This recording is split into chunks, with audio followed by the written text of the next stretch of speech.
Deux considérations majeures doivent vous guider lorsque vous rédigez un contrat.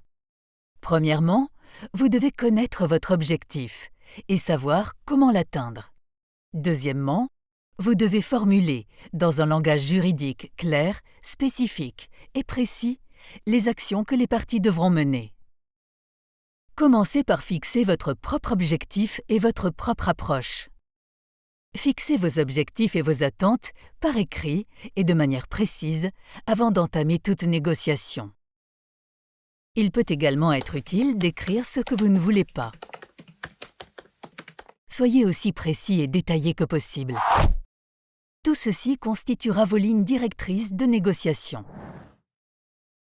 Il va sans dire que vos lignes directrices de négociation seront strictement confidentielles et qu'elles ne conviendront pas à l'autre partie. Examinons maintenant la deuxième considération. Le contrat est un outil qui permet de traduire toute action et obligation dans un langage contraignant. Votre contrat doit contenir tous les aspects qui vous sont importants. Ils doivent donc être clairs. Le langage retenu devra permettre à tout scientifique ou à tout avocat de comprendre ce que l'on attend de lui.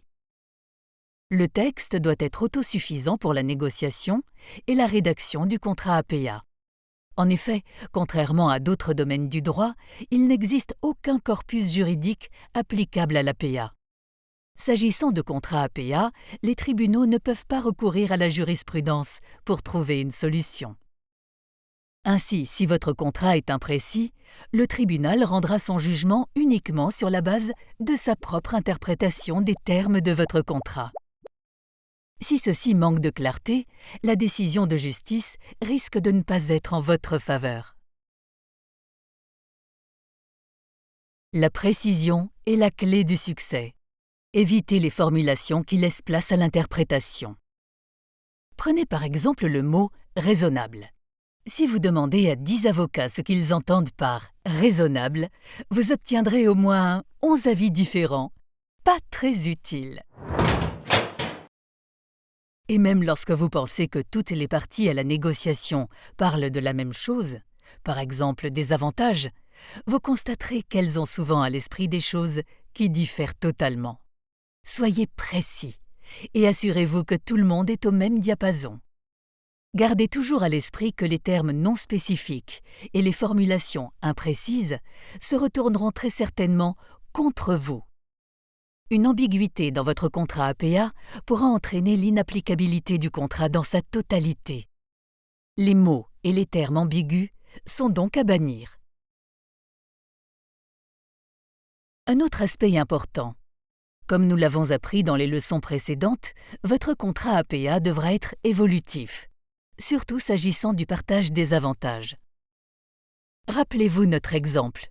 Au moment où le contrat a été négocié, il était impossible de prévoir la mise au point d'une crème pour cicatrices ou d'un pansement innovant pour la régénération de la peau. Pourtant, le contrat APA se devait de couvrir le partage des avantages résultant de ces développements ainsi que d'autres. Pour ce faire, les termes de votre contrat APA devront être formulés d'une manière technologiquement neutre. Ils devront couvrir les événements et résultats de recherche imprévisibles et inattendus. Évitez d'être trop restrictif.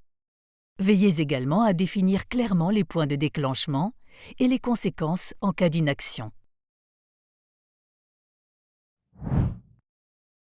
3 points importants sont à retenir. Premièrement, soyez clair et précis dans votre contrat APA. Un juge ou des personnes extérieures ne devront avoir aucun doute quant aux droits et aux devoirs des parties en présence à tout moment donné.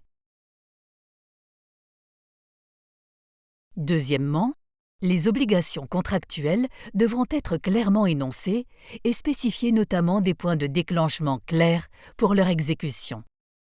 Cela inclut les méthodes de calcul des paiements par rapport aux prestations. Troisièmement, votre contrat APA devra spécifier les conséquences et les mesures à prendre en cas de violation de l'une des obligations du contrat.